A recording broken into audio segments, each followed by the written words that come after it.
podcast that focuses on discussions of what else? But music. Everything from the bestsellers to the unknowns and everything in between. I am your host, Jared White, and on this episode I am joined by my co-hosts, Branden Denise. Hey people. And Dan Griffin. Hey everyone. And this is Album Recommendations Volume fucking 4. Ooh. So we're coming back with more album picks. Yep.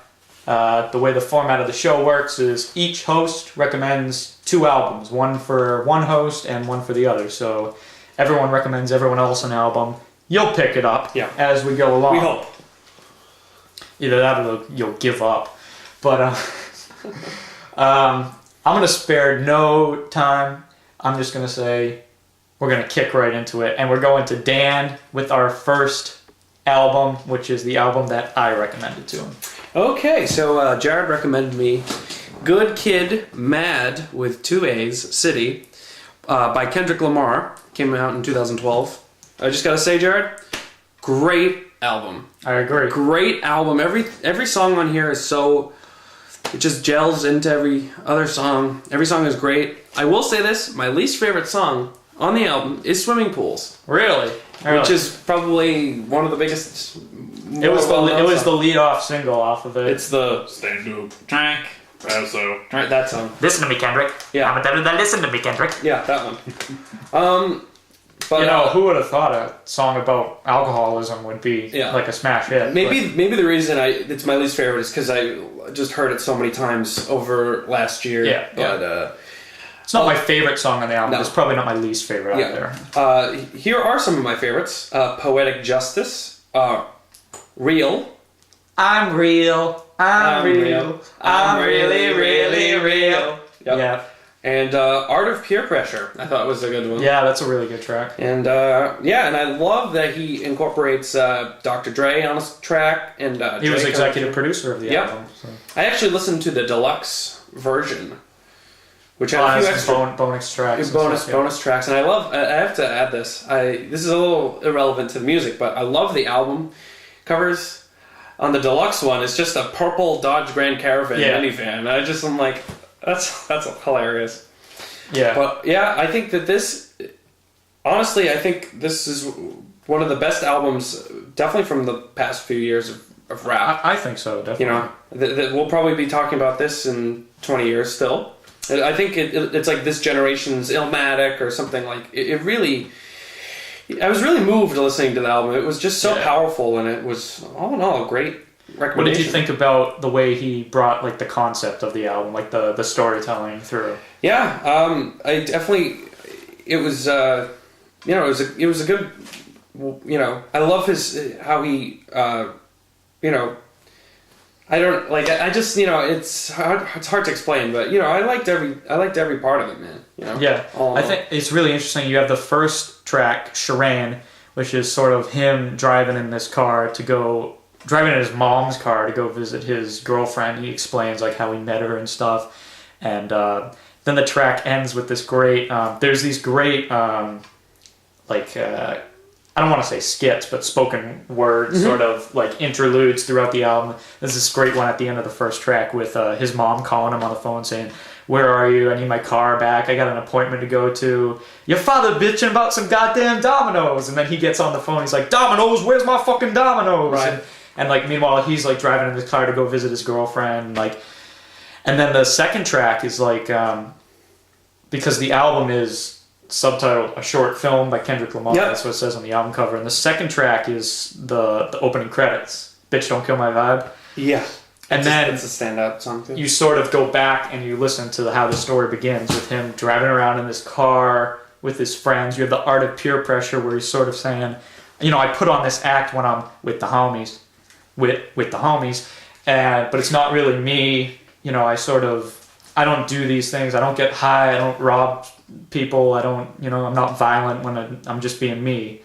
And then you have the Art of Peer Pressure following that up that's sort of, reflecting on that more. Because during Backstreet Freestyle, he's just doing very un-Kendrick Lamar type, lyricism. He's talking about his dick being big as the Eiffel Tower. And, damn, I love them bitches. Wifey, girlfriend, and mistress. It's all these, very braggadocious, typical trap rap and gangsta type of cliches that he's spouting out. And you can just tell, like, the track is all about how he's playing into these guys that he's hanging out with, and they're loving it. And he can pull it off because he's such a good, rapper. But then when he really, he thinks about it, he says, "That's not me." And throughout the album, you have this sort of balance between, him trying to do what he wants to do, but growing up in this sort of lifestyle that's, harsh. And one of the best songs, I think, Swimming Pools is definitely like that too. It's I'll take another drink. I don't want to, but I will. But one of the best songs, I think, is "Sing About Me." When he sings about a friend who's died, and just he's gonna make it his mission to sing about real shit. Yeah, exactly. And he's listen to his first album, Section 80. You can tell this guy, Kendrick Lamar, he's just interested in talking about, the song "Real" sums it up well, things that are real. He's down to earth. He's very, he gets into some personal stuff on this album, but he's also very socially conscious. He's talking about, Compton a lot. Yeah. And Compton. I don't know, it just gives you it's a very good portrait of a time and place. And you get a very good sense of the character that he's playing, or whether it's him or himself, and then just on top of that, like you said, every track is sort of like this killer beat, killer. Yeah. I love the hooks on this album. He stepped it up from his last LP. The hooks on this album are great, and I don't know. That's what I have to say about it. Yeah, I would give it a 4.5 out of 5. I would too. I think it's really great. It is. I mean, I said, it'll probably be the next. It'll be the next great album. I think, or I think it is already. Yeah. What do you think about how he's sort of his rapping is so versatile, and like the different flows he uses, and the different intonations of voice that he uses to sort of portray different parts of the story. Yeah, I definitely like it. I mean, I love rappers who definitely, they're not just like a one-trick pony. They definitely, they do different styles and, like you said, different intonations. And yeah, all in all, Kendrick Lamar is definitely one of the best rappers, I think, in the game right now. So, well, I agree. Yeah. So yeah, that was Good Kid, Mad City with 2 A's. Kendrick Lamar came out in 2012. I would give it a 4 out of 5. So that's my recommendation. I mean, that's my review on Jarrod's recommendation. Yeah, yep. I'm glad you enjoyed it. Yeah. Glad you enjoyed it, definitely. I think he's a force to be reckoned with, and I'm very anticipating his next LP whenever that drops. But we're going to move things along. We're going to go to Branden with his recommendation from Dan. Oh boy. So I'm going to preface this by saying that I was given a pair of rather somber albums. I was misled into believing that this wasn't the case, as the first band that I was recommended is Joy Division. So I figured, wow, that sounds like a cheery name. No. No. The album was named Closer. I thought it was going to be, about love and closer joy, to happiness, getting closer to the woman you love. Instead, what I found was a very deep, introspective look at the mind of a man who is depressed. Yeah, that's a good way to put it. Notes on this album: the singer killed himself. Just I think was it 2 weeks or 2 months after? 2 months. It was right before they went on their American tour. Yeah. He watched a Werner Herzog film, Strozak, and then put on an Iggy Pop album. Yep, and then lights out. Yeah.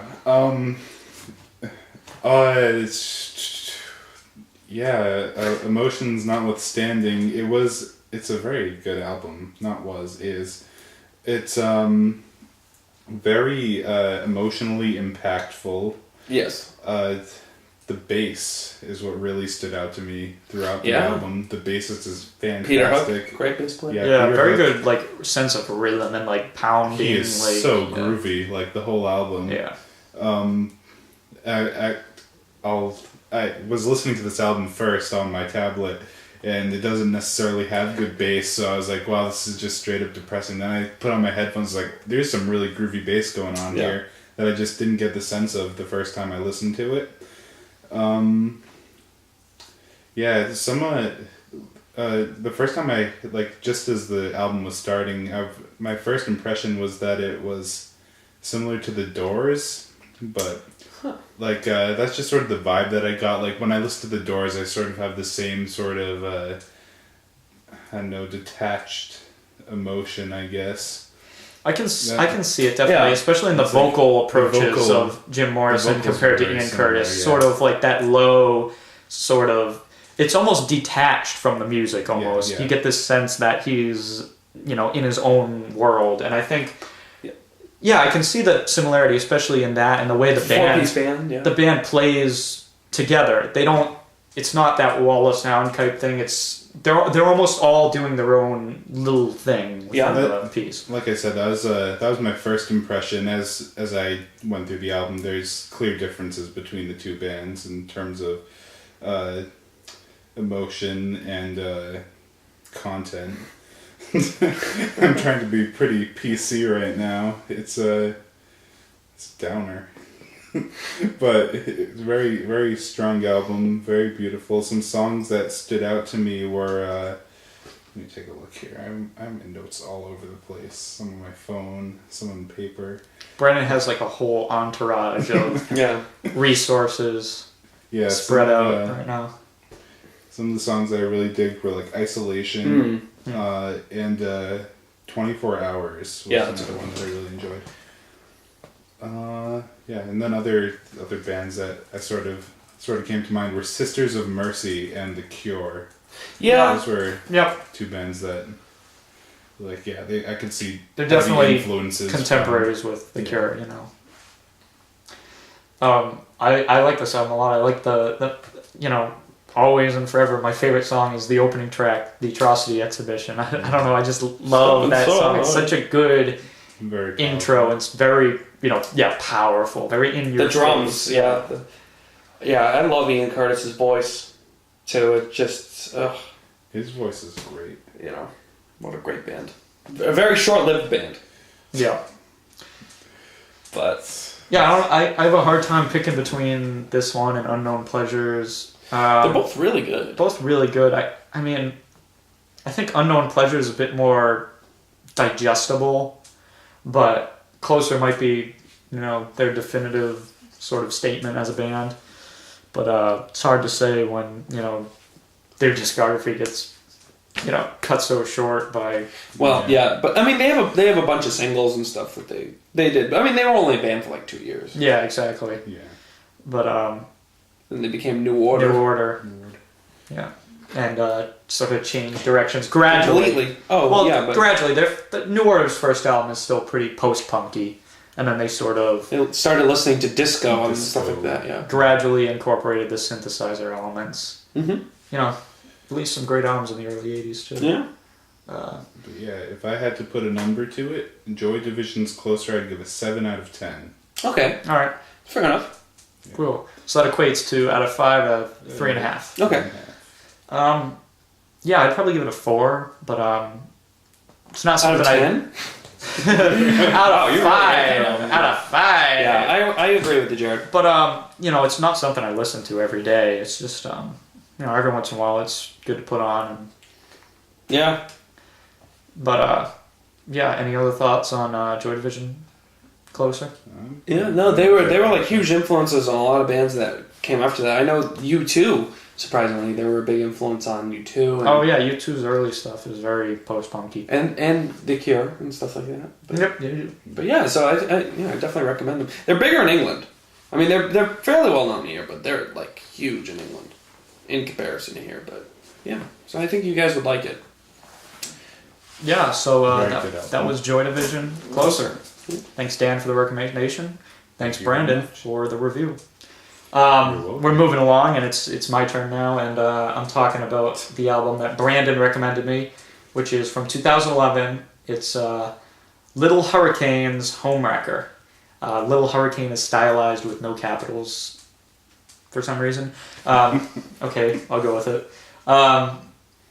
When he first recommended it to me, I was like, ooh, something I've never fucking heard of before. Cool. And then I looked him up, and I was like, oh, no, I have heard of him before. I just didn't recognize it. You had showed me Little Hurricane before, because when I saw the picture of the band with the female drummer...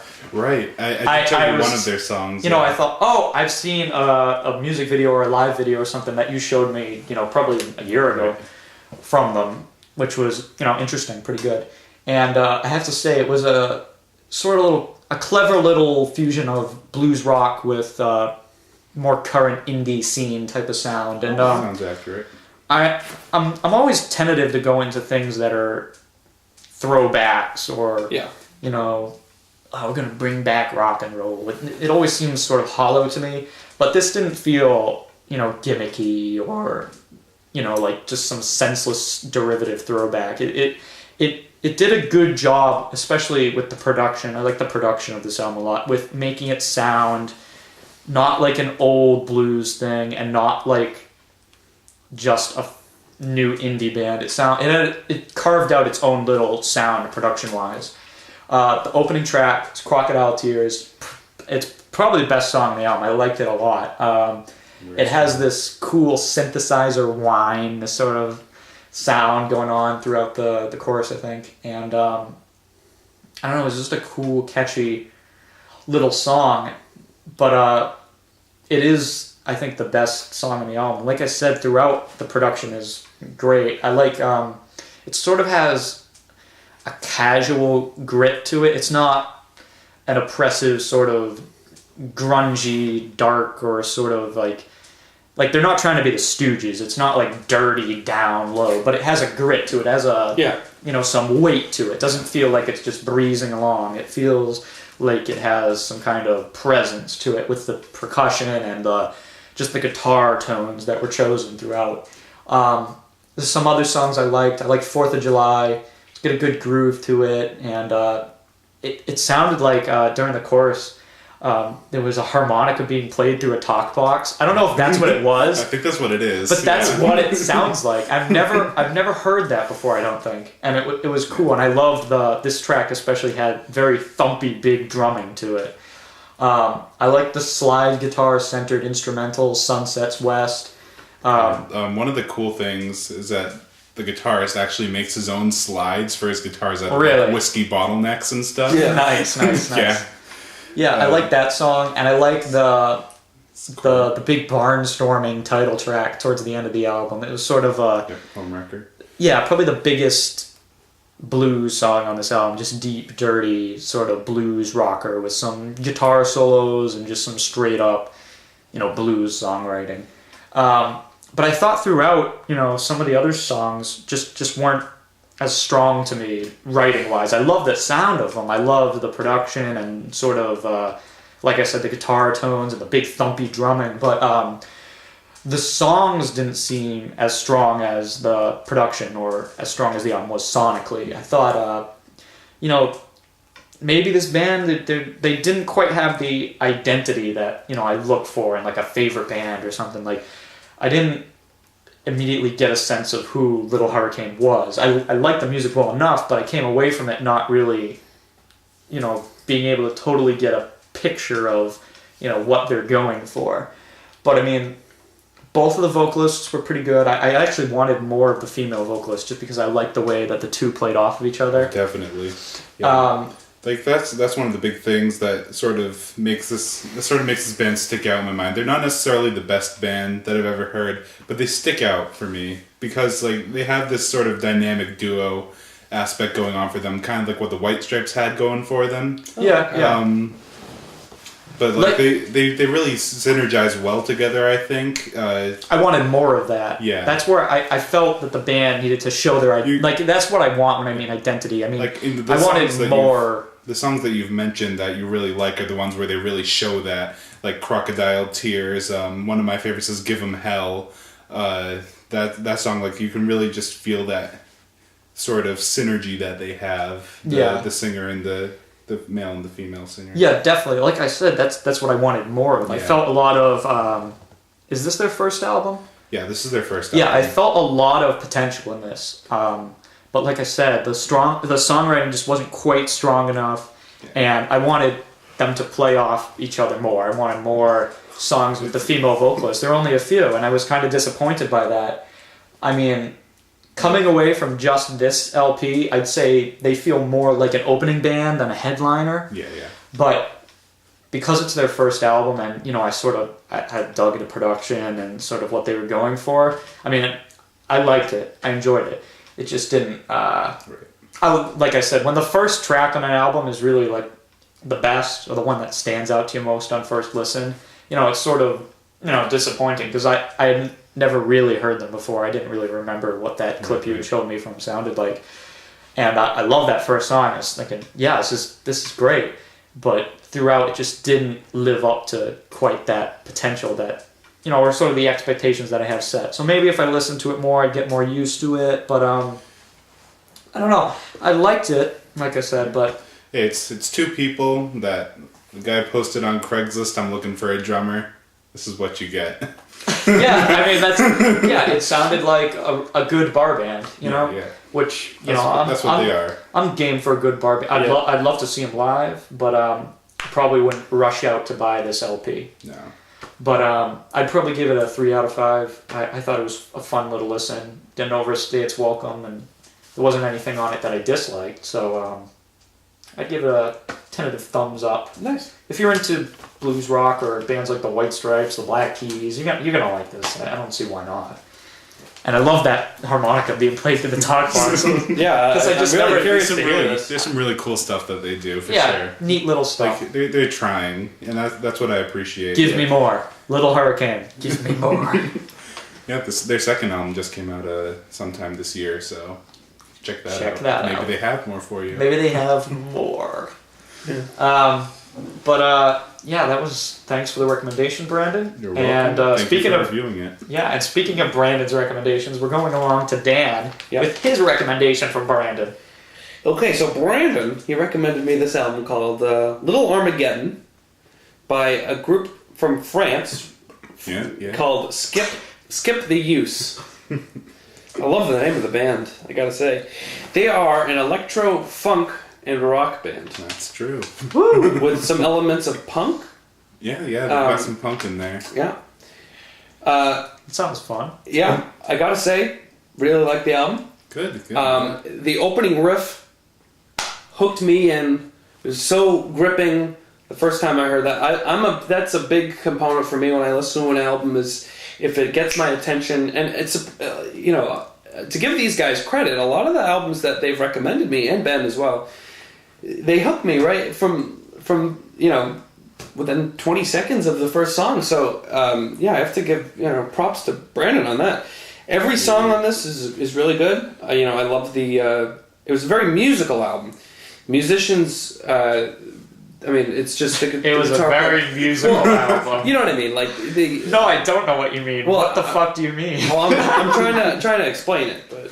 Go ahead, explain it. The instrumentation that the musicians have, it's just, the guitar solos and the riffs and everything, it was very, very well done. And I loved the singer. He's really good. Yeah, he has quite a range. And like I said, every song on there is a killer in my book. And it's a very musical album. Very musical album. So keep that in mind. What else would you want from an album? No, I think I really just look for spoken word on albums. Yeah, a very vibrant sounding band.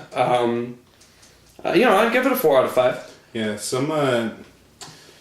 I found this band because one of the songs off of Little Armageddon, "Nameless World," was used in the production of a video for a graphic novel from France, and the music video for it is really, really fun and funny, and the song "Nameless World" is fantastic. It's probably my favorite song off of the album. And that, I just heard that song and I was like, you know what, this band is pretty rad. So I listened to them, found them on Spotify, and they're really consistent. They have a tone that I had never heard before in another band, with mixing those electro roots with the punk stylings of the vocalist, and it really just comes together very nicely. Yeah, I couldn't agree with you more. But yeah, I would give it a 4 out of 5. It sounds like an interesting album. It is. It's very interesting. Yes. It's something that I had never heard before. I know, those three genres kind of meld, Electro, punk, and rock. Yeah, exactly. So, It's just... sung by a French dude. And they're from France. And they're from France. Like I said, what more could you want? It's a very musical album. Any other thoughts on... you guys breezed right through that. Any other thoughts on Little Armageddon? They're another new band. Yeah, this album came out this year. What I wanted to do when I was giving my recommendations to you guys was make sure it's something that you guys had never heard before. You had heard the one song off of Little Hurricanes album, but I wanted to really make sure that you guys wouldn't know it. And most of what I listen to is like, right now at least, is very hardcore metal, which I don't think Danny would appreciate. So. Hey, bring it swing the hardcore metal my way next time. I'd love to talk about some death metal or some heavy extreme prog metal on this show. I'll recommend you some of my Oriental prog, I so love that you it. have to listen to it. Throw it at me. But I got to 2 interesting recommendations, Brandon, because I thought it was pretty interesting when I was putting together the ordering of the show. Yeah. And I noticed there was sort of themes to the albums we recommended. For example, Dan recommended 2 post-punk albums from the early 80s. Yeah? I recommended 2 modern concept albums. And you recommended 2 new indie sort of bands. Yeah.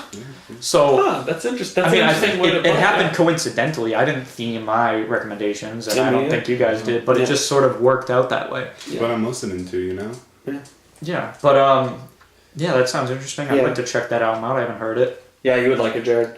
Yeah. But yeah, that's one thing. Yeah, I definitely liked the combination of the 3 genres. Yeah, I think we're all very open to musical synergy on this show. Yeah. Musical fusion. So yeah, that's Little Armageddon is the name of the album by Skip the Use. Yeah, right on. And we're moving right along to Brandon's recommendation from me. Oh, yeah. This is, I've actually heard a couple songs off of this album before that I didn't realize. I had heard Bear before. Yeah. I think you'd recommended... Tell the good people what the album is. Some of it before. All right. This is Hospice by the Antlers, another mellow yellow album here. It's just beautiful. Like that's the first word that comes to mind when I think about this album. It is really, really beautiful. Mellow tones and just the singer's emotion in his voice really tie it together. I'm at a loss for words, honestly. I love concept albums. It's something you should know about me if you don't already. I love concept albums, and this album is all about a hospice worker falling in love with a cancer patient at the hospice, and it's a star-crossed relationship that is doomed to fail because the cancer patient does eventually die. And there's a lot of parallels to be drawn between the story and what it's like to go through an abusive relationship and realize how poisonous your relationship is to eventually have it die. I read that it's speculated that this is something very personal for the singer and possibly has to do with events in his own life. So you could really, I wouldn't be surprised if that's the case because you can really just hear the emotion in his voice, and the sincerity of the album is very impactful.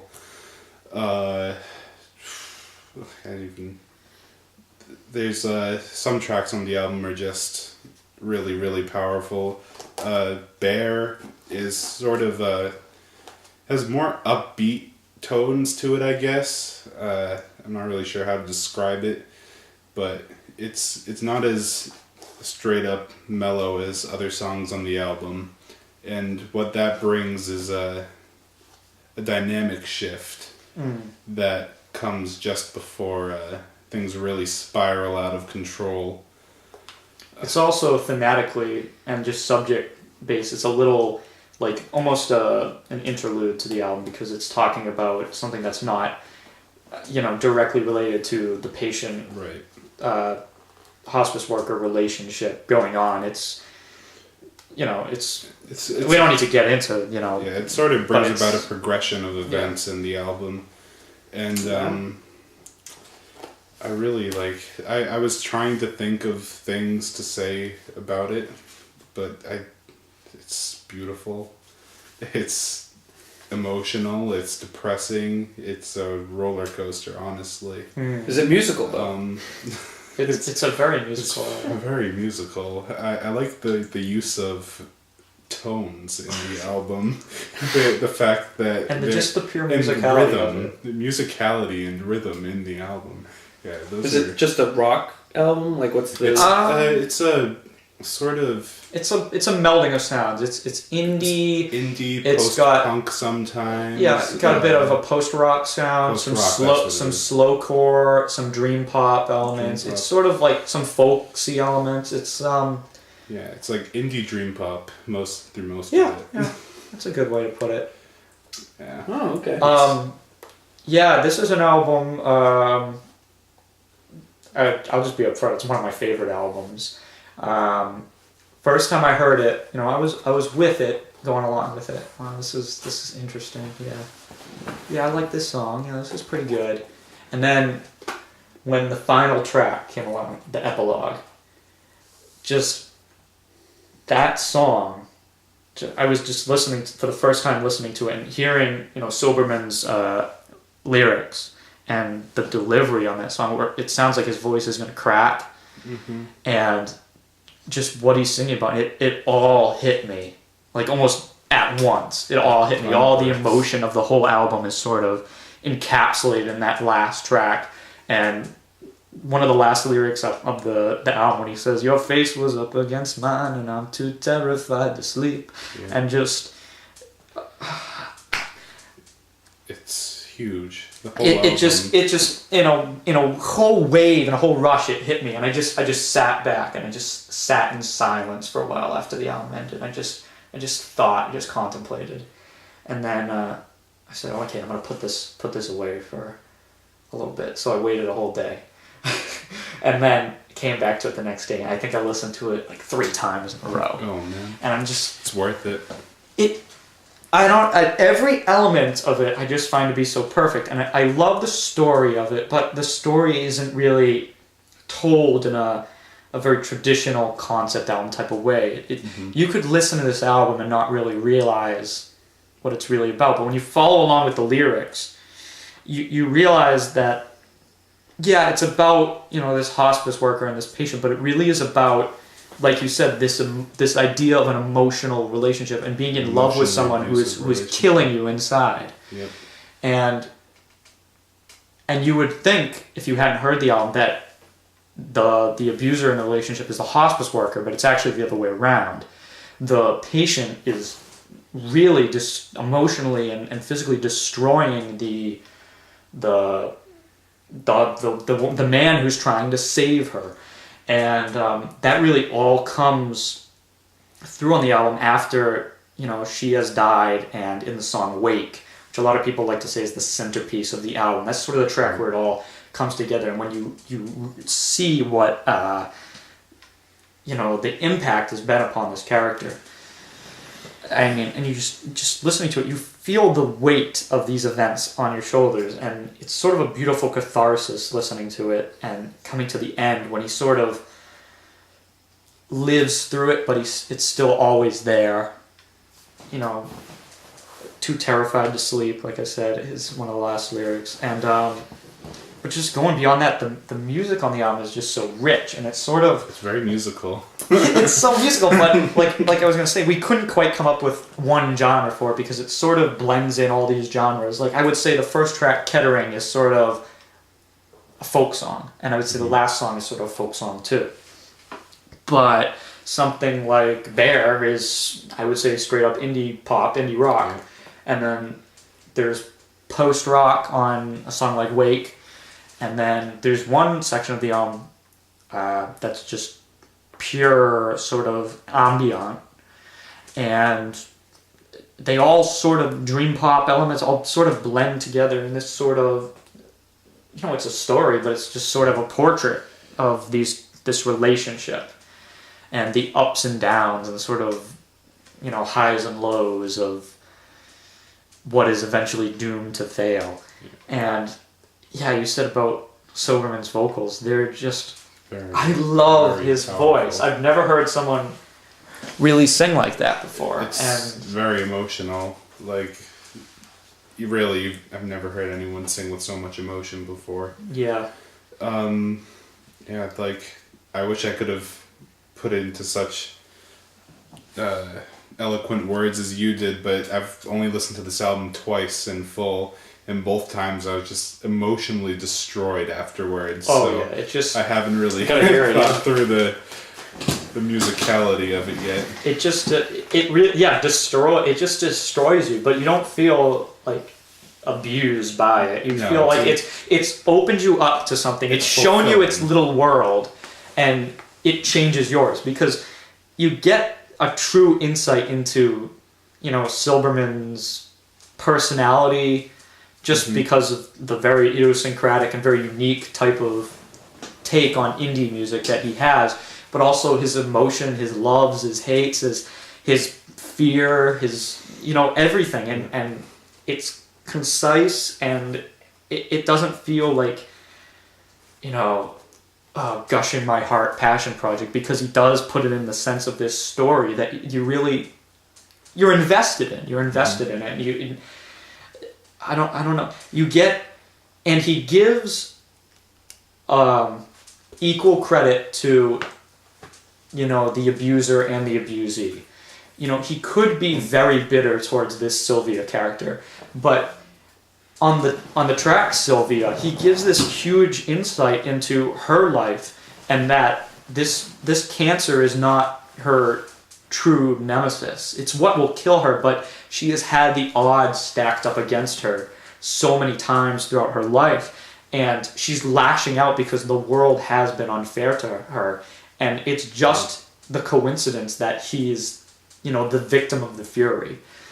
And at the end, he sort of has to learn to not take that upon himself, You can't let it break him. Yeah, in that song Wake, where he sings, some patients can't be saved, that's not up to you, and he says the hardest thing is letting people in. It's not to repent for someone else, it's letting people in. It's and this whole album is, embodied by that. It's letting people into the story, and I feel very grateful to him that he's shared this very intimate little portrait with me and everyone else. And it's gotten critical praise for a reason. Like, every critic that has heard it has just raved about it from what I've seen, and there's very good reason for that.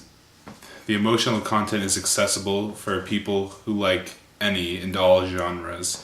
I don't think that there's a person on this planet, unless they don't like music, that could listen to this and not just someone who just likes spoken word. They don't like musical albums. They only like spoken word. The only album they have is one of, like, Obama speaking or something. I don't know.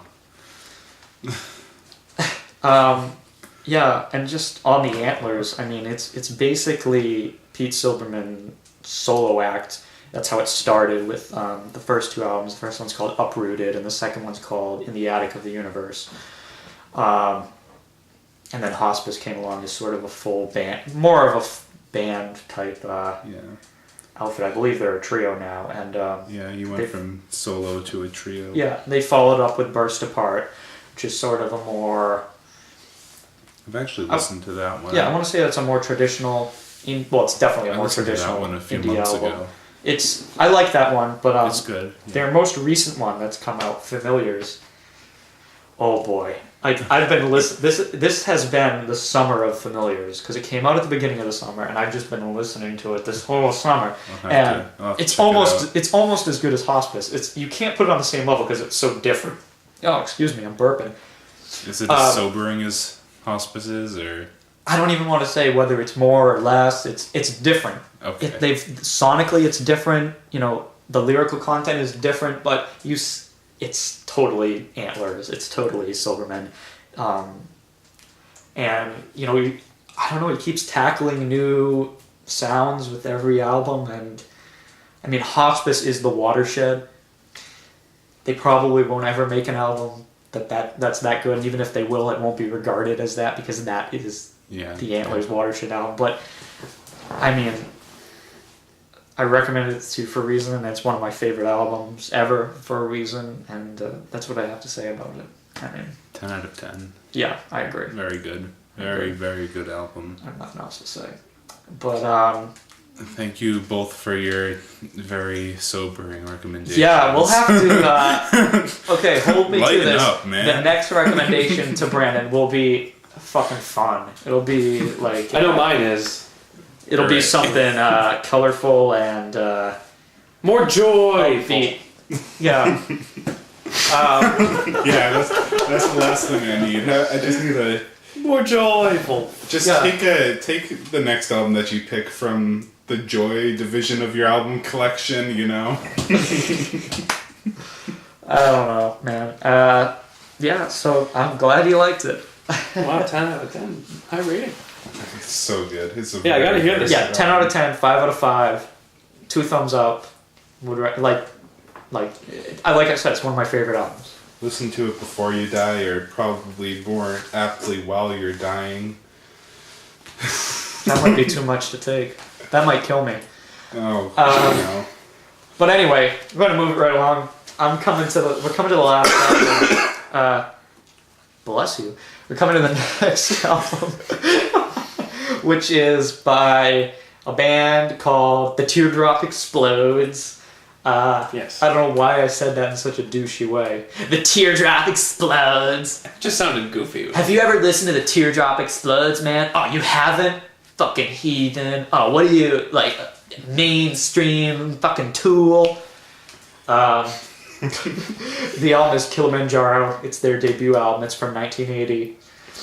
Cool album name. Yeah. I have to say, I like the alternate cover of the album better.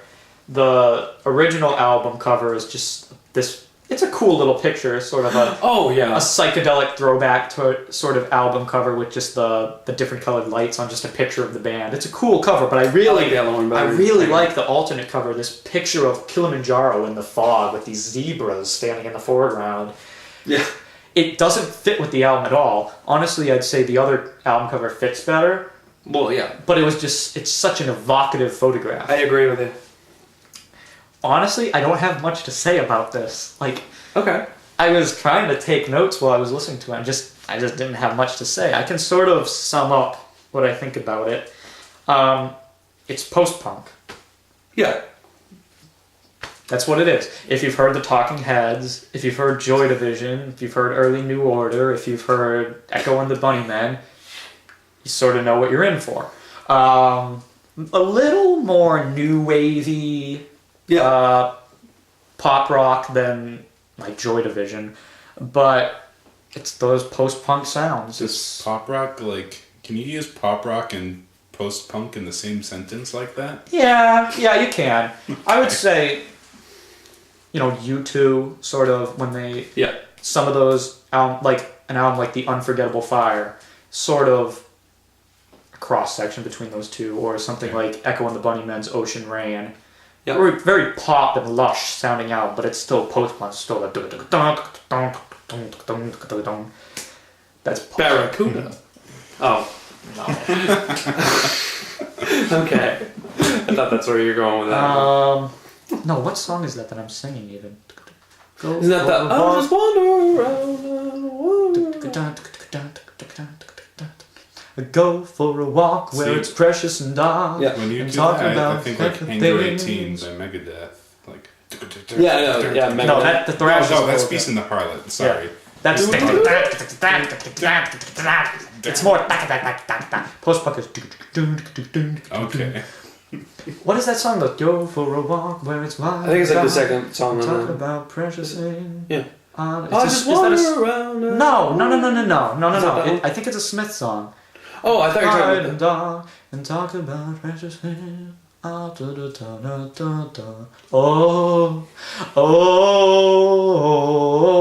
something off of Queen is Dead. Now the Smiths, is that a Will Smith's project with his children? Yes. Or Anyway, Willow is the lead singer. No, I should say Jada, because isn't she in like a death metal band? I don't no, know. it's not a death metal band. Jada Pinkett. She's in a. It's a like an alternative metal band, like a Deftones or a. No, yeah, it was interesting. Yeah. Like a Marilyn Manson. Like I'd equate it to that alternative metal. But anyway, Kilimanjaro, Teardrop Explodes. This is Julian Cope, musical eccentric Julian Cope's band. Mm-hmm. You hear about him a lot more than you hear about this band, but this is, was his first project. Yeah, I discovered this band on a documentary series that's on YouTube. I think all of them are on YouTube. It's called Rock Family Trees. It was a thing on BBC. There's like 8 episodes. Like, Deep Purple has one.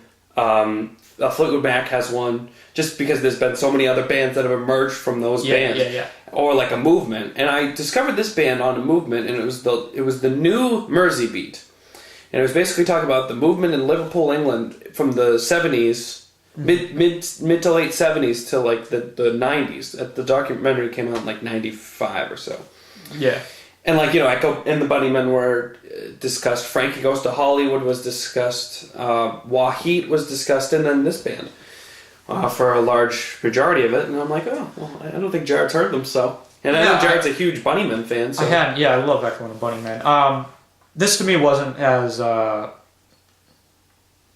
rich or as... No, I agree with you on that. I like this album, but like I said, I don't really have much to say about it. It didn't really... Nothing about it really jumped out at me. From the beginning, it sounded like a post-punk band, and then at the end, it sounded like a post-punk band. Didn't have like the personality of the Talking Heads or the...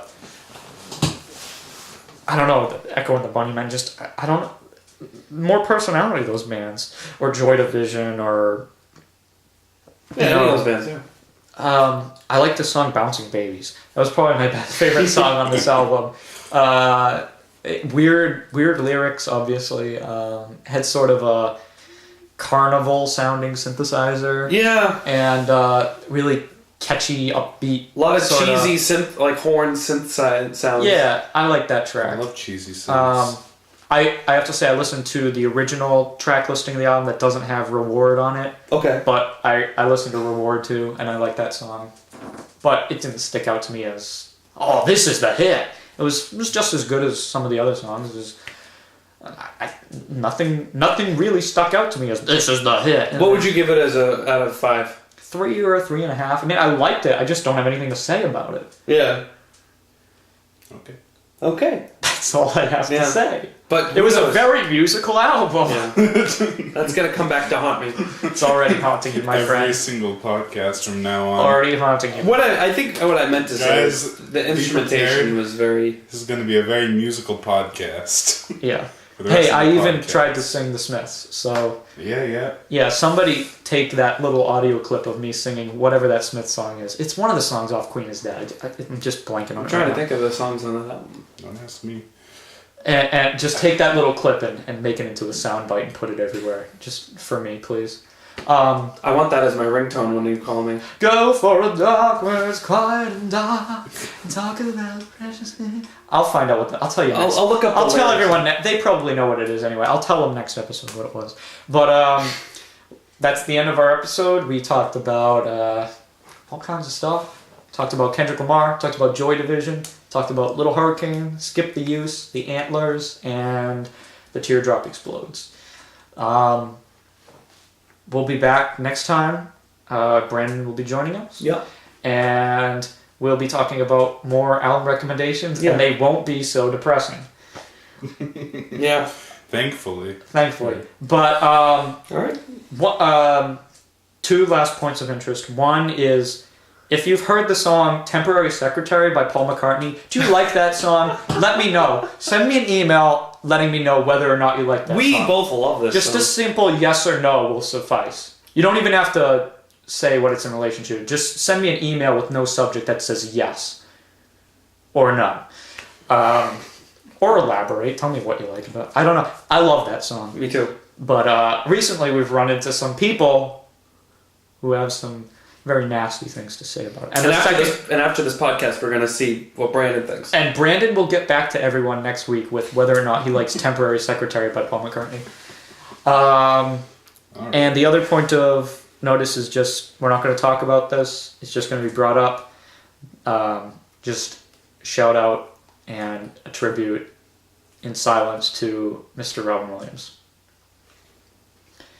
And without any further ado, that brings us to the end of our show. And we will be back Next week, maybe, with more outfits. take care, everyone. Drive safe.